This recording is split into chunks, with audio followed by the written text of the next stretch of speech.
a la sesión de esta comisión. Creemos, desde el Grupo Unidos Podemos, consideramos que su testimonio y el de muchos de los investigadores que han participado en el desarrollo de los trabajos imprescindibles para poder proceder a la judicialización de las prácticas de financiación irregular del Partido Popular es un trabajo imprescindible, no solamente para la causa de la justicia, sino para la causa de la democracia en nuestro país. Y por eso entendemos que su comparecencia en esta sede es una comparecencia imprescindible en términos de higiene democrática. Le pido, me imagino que el presidente se lo habrá dicho, pero le reitero que puede usted utilizar todo el tiempo que desee para contestar.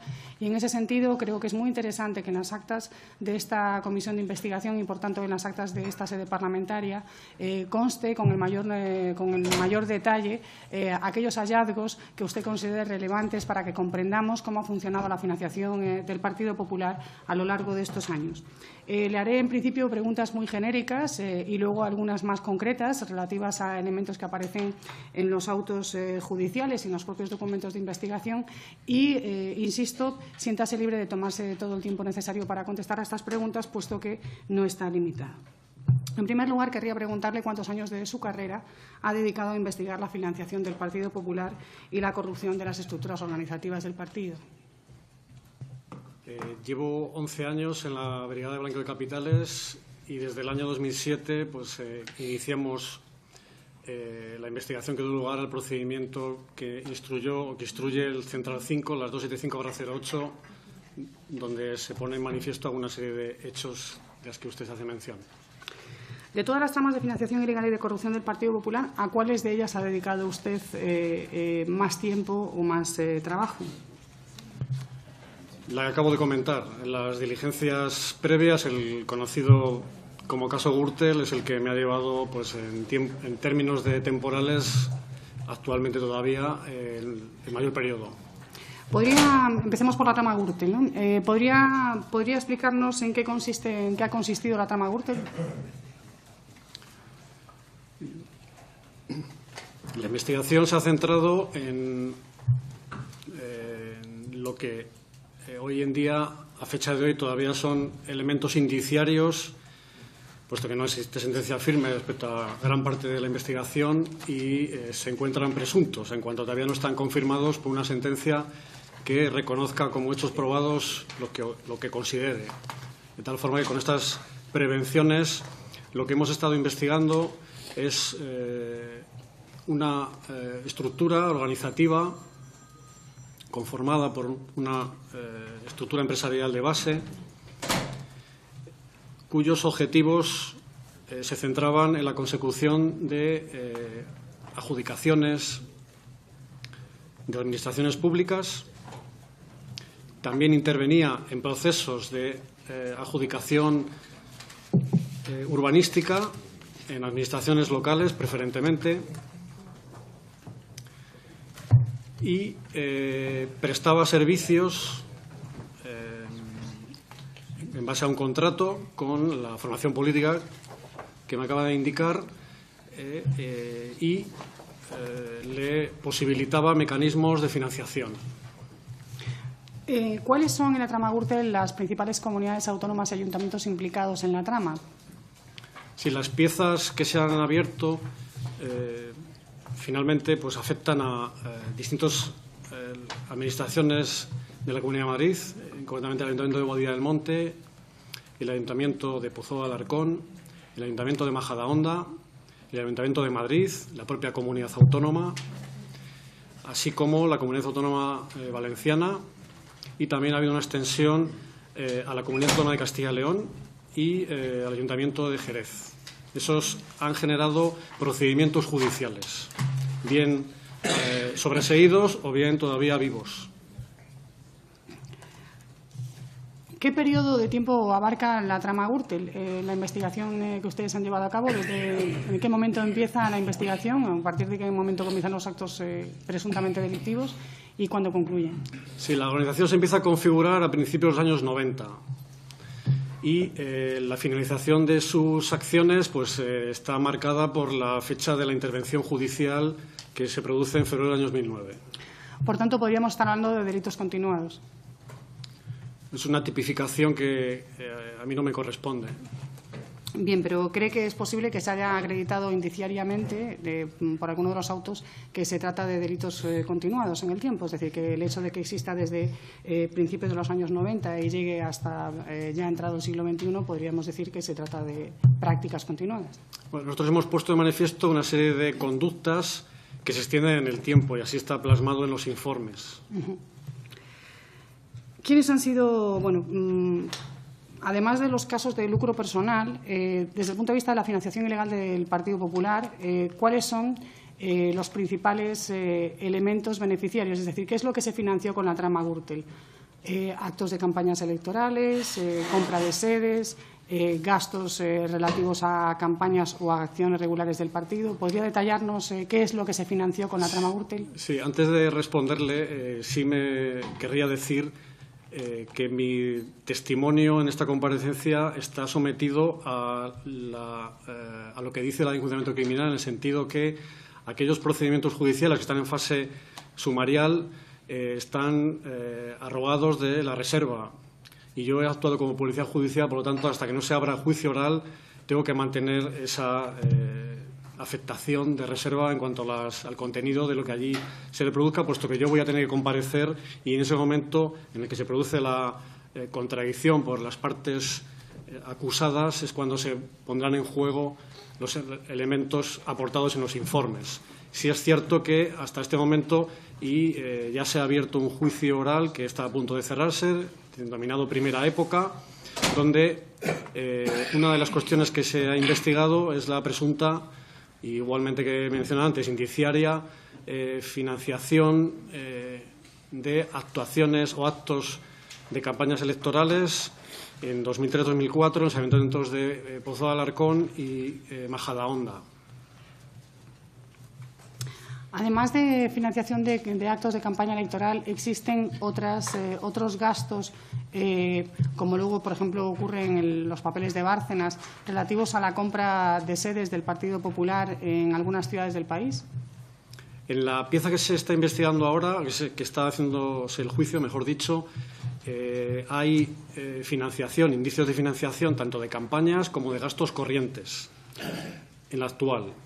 En la pieza que usted me dice, pues le tengo que decir que, previniendo esa reserva, no puedo concretarle. Bueno, en los autos judiciales de esa pieza, de la pieza del caso Bárcenas, ya se da como indiciariamente probado que eso es así. Quiero decir que de alguna manera se entiende, el juez entiende que eso ya ha sido demostrado. Pero bueno, continuemos. En el caso por no salirnos de la Gürtel. En el caso de la Gürtel, ¿cuáles son los principales responsables políticos del Partido Popular implicados en la trama Gürtel? Le tengo que hacer la misma prevención. El procedimiento Primera Época que se está celebrando ahora mismo, está pendiente de concluir el juicio, define, o la Fiscalía ha entendido que existen unos responsables civiles subsidiarios, como es la formación política, y existen responsables concretos en cuanto a los que ocupaban la dirección de las distintas administraciones locales donde se produjeron esos hechos.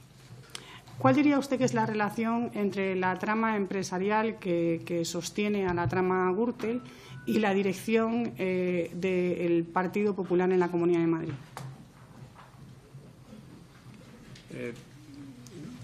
La posición de la organización respecto a la formación política para la que daba servicio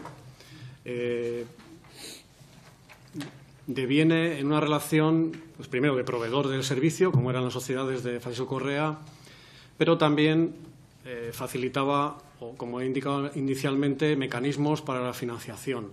En la concreción de las personas, pues respecto a la Comunidad de Madrid, ahora mismo todavía las piezas o los escritos de acusación que la Fiscalía va a realizar todavía no están plasmados en un documento, con lo cual no puedo establecer concreciones de lo que el Ministerio Fiscal va a concretar o no.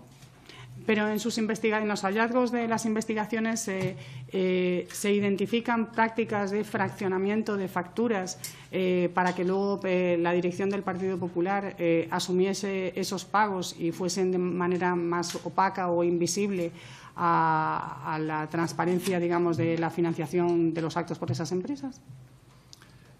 Entiendo que se está refiriendo a un caso concreto que es una fundación.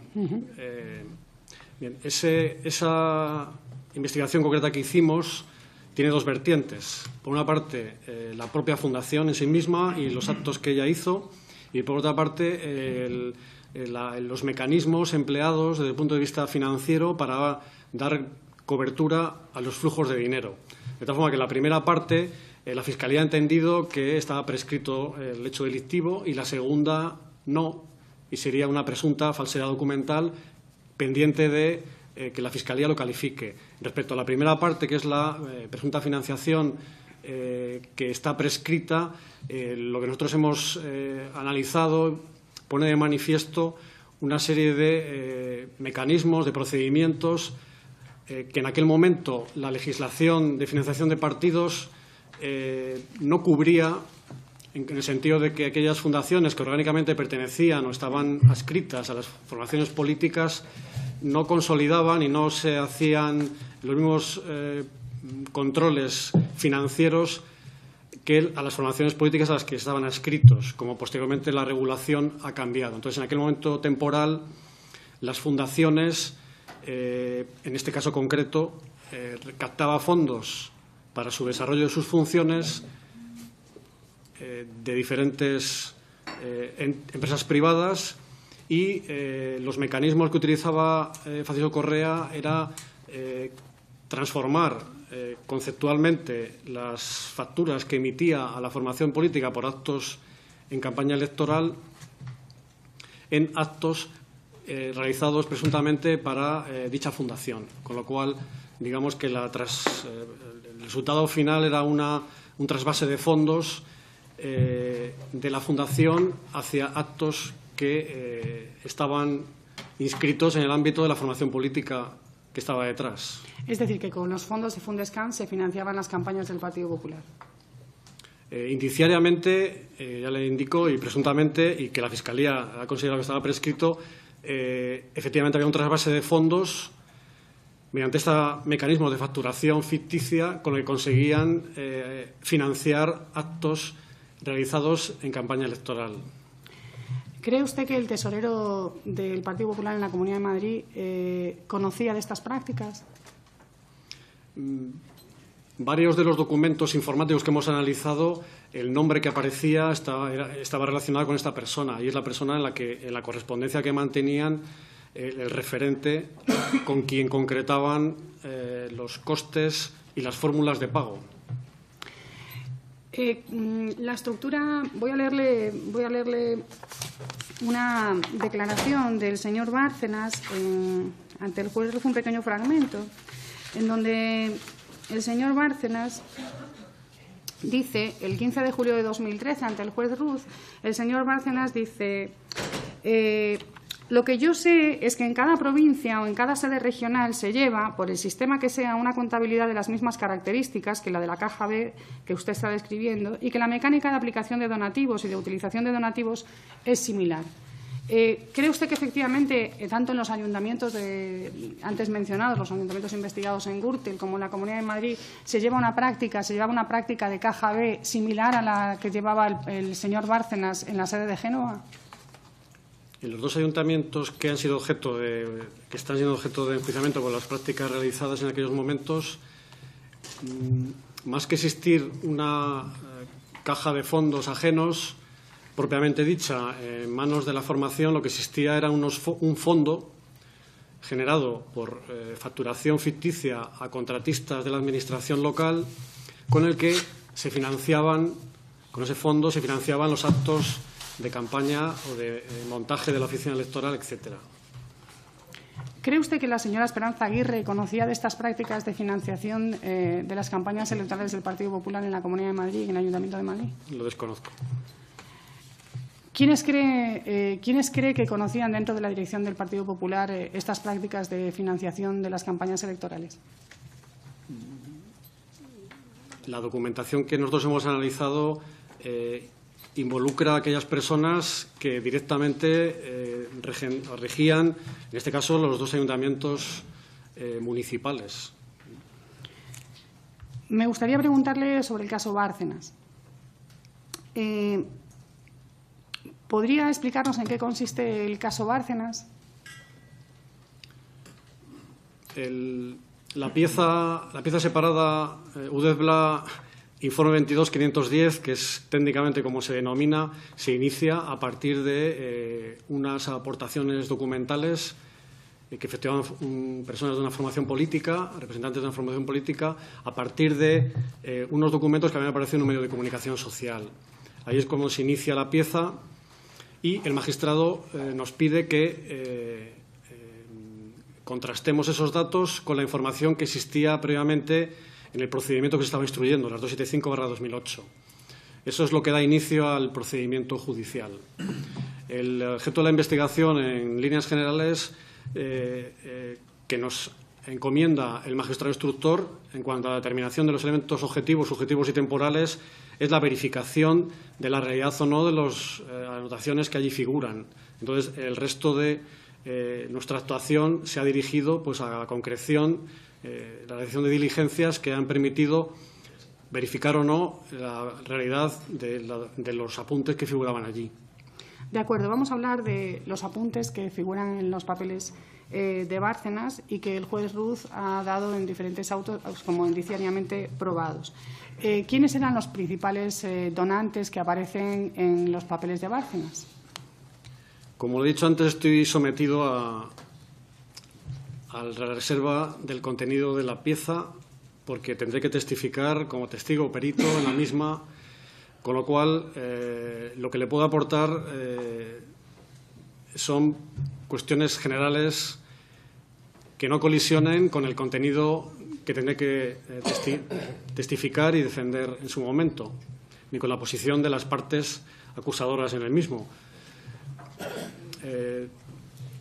De tal forma que lo que allí se analizaron, como le he dicho, con esas prevenciones, fueron pues, unos presuntos anotaciones de entrada de fondos que obedecían a pues, una serie de personas que identificamos cómo estaban vinculadas, aunque figuraba en la mayor parte de los casos su nombre y apellidos o nombre, estaban vinculadas a empresas básicamente del sector de la construcción en España.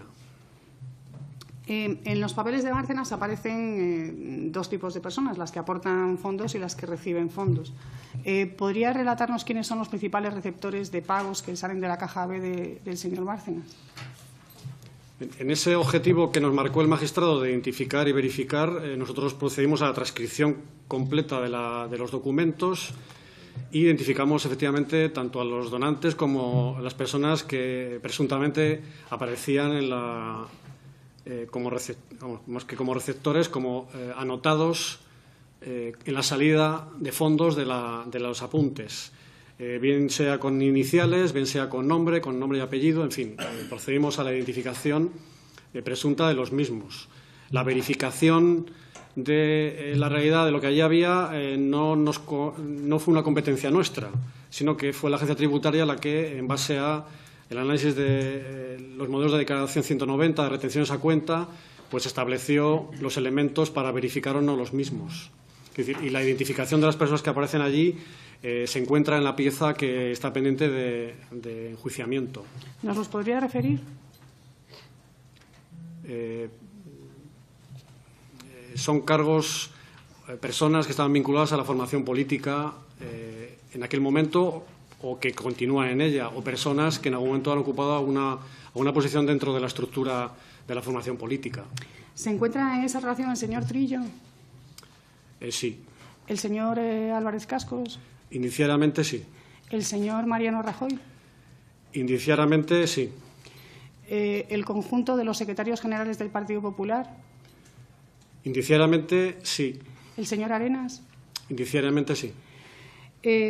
¿Podríamos decir que se encuentran presentes prácticamente todos los miembros de la dirección del Partido Popular? Nosotros no verificamos, comparamos con las personas que estaban en la dirección de la formación política. Simplemente transcribimos lo que se nos encomendó, que era en los documentos. Entendido. Continúo, presidente. La dinámica de funcionamiento de la caja B, de la caja B de Génova, de los fondos del Partido Popular opacos, sirvieron para financiar, por un lado, compra de sedes del Partido Popular en Logroño, en Bilbao y en algunas otras ciudades españolas, y también para pagar sobresueldos a la dirección, a los directivos del Partido Popular. Sobresueldos que tenían una cuantía de en torno a los 2.500 euros mensuales, variando, algunos un poquito más, algunos un poquito menos. Además de otros gastos que se contemplaban en esos papeles. En ese mapa que se dibuja parece claro que Bárcenas se limita, digamos, a anotar las entradas y salidas de recursos, dinero que entra desde las grandes constructoras de este país y que sale para pagar o bien gastos de campaña o bien sobresueldos en sobres B a la dirección del Partido Popular o bien otros gastos de tipo no corriente. ¿Diría usted, con lo que usted ha conocido y ha podido acreditar, que el importe global de los papeles de Bárcenas a cuánto asciende? ¿Todo lo que se computa allí, a cuánto asciende? No tengo la cifra exacta, no se lo puedo indicar. Más o menos es una cantidad entre 4 y 6 millones de euros. ¿Cree usted que esa cantidad que se refleja en los papeles de Bárcenas puede constituir el total de las donaciones ilegales recibidas por el Partido Popular a lo largo de ese periodo, o que es posible que haya otra caja B en el Partido Popular? La respuesta a la pregunta colisiona, en mi entender, con el contenido de los informes y que luego se va a tener que verificar en sede judicial. Por lo tanto, no puedo extenderme respecto a cuál es la respuesta concreta a su pregunta. En los informes que ustedes elaboraron en el caso Bárcenas, ustedes no solamente establecen la veracidad de las anotaciones contables, sino que también exploran cuáles han sido la adjudicación de obra pública que cada una de las empresas que ha donado fondos a la caja B del Partido Popular, cuánto ha sido el importe en millones de euros que cada una de esas empresas ha recibido en obra pública, si no me equivoco. Y existe una desproporción evidente, es decir, para ser una práctica corrupta, el Partido Popular concedió mucho dinero en obra pública a cambio de cantidades vergonzantes. Por tanto, hay quien cree que efectivamente hay otra caja B en donde se reciben más fondos que son proporcionales al importe de la obra pública. Por eso le preguntaba si usted creía que había otra caja, además de ella. De los casos en que ustedes han investigado en esos informes, en donde cotejan los importes de las adjudicaciones con las donaciones, ¿hay algún caso en concreto que le haya llamado particularmente la atención? El proceso de investigación que llevamos a cabo, evidentemente, buscamos la presunta vinculación entre adjudicaciones y entregas de dinero, supuestamente. ¿Por qué? Porque es el tipo penal. Si no, no hay tipo penal. Entonces, según cómo está configurado los delitos contra la administración pública. De tal forma que ese es el objetivo. Se podrá conseguir o no se podrá conseguir, tal como está configurado el tipo, como digo. Los resultados que obtuvimos están plasmados en los informes y, como le he dicho antes, pues serán sometidos a la contradicción en la fase de juicio oral. Ahora no me puedo pronunciar respecto al contenido, las conclusiones que obtuvimos del análisis. Señora Escasa, le rogaría ir concluyendo. Hemos sobrepasado el tiempo de 20 dos preguntas y termino. Sí. Quería preguntarle ahora por una de las anotaciones en los papeles de Bárcenas, las anotaciones correspondientes a la compra de acciones de Libertad Digital. De acuerdo con las anotaciones de Bárcenas, la salida de Libertad Digital se encontraba con un problema de recursos y se utilizaron fondos de la caja B para la compra de acciones de Libertad Digital, que se pusieron a nombre de diferentes personas, incluida la propia esposa del señor Bárcenas, el señor Lapuerta, etcétera. ¿Podría decirnos si eso está indiciariamente acreditado por el juez? Esa parte concretamente, esa parte del informe donde iba lo que acaba de mencionar, ha sido objeto de enjuiciamiento en la pieza primera época. de tal forma que allí, en la sede de juicio, pues en el juicio oral, respondimos lo que no se nos comentó respecto a ello.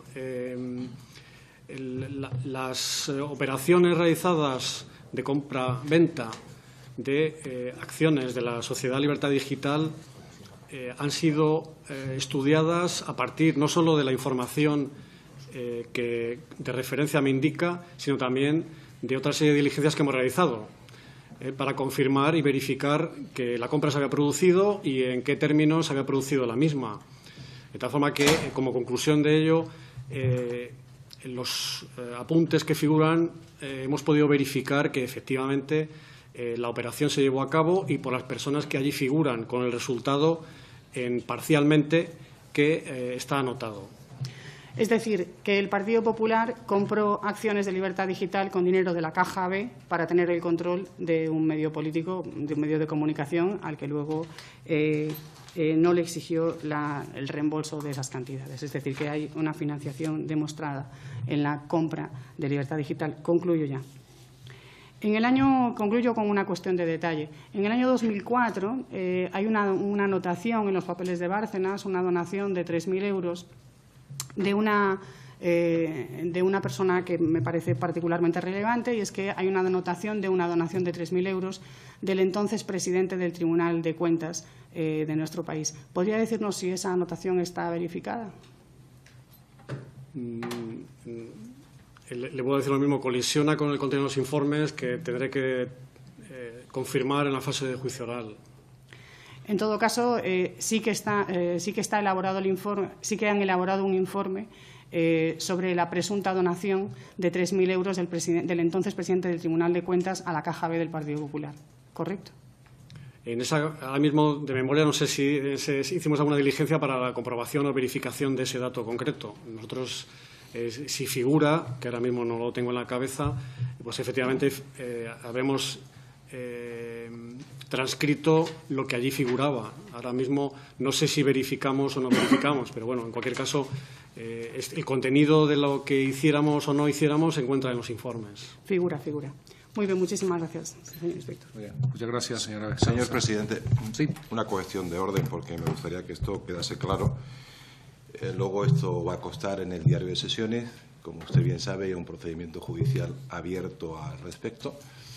Y me gustaría poner de manifiesto que aquí, por parte de la señora Vescanza, en concreto en nombre de Podemos, se están aseverando cosas, es decir, se están dando por sentados hechos que están subdiúdices y con, por supuesto, el principio de presunción de inocencia. Y luego se produce, y se está produciendo en ese interrogatorio al compareciente, un silencio también del compareciente. A mí esto me parece grave y me gustaría dejar de manifiesto lo que